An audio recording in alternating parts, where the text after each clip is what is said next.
Learn how to filter designs on your embroidery machine and improve your organization.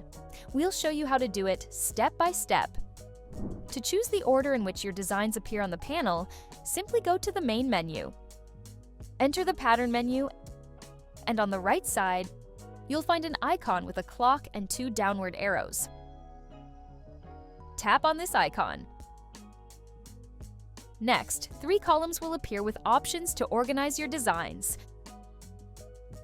The first by embroidery duration, the second by upload date, and the third alphabetically.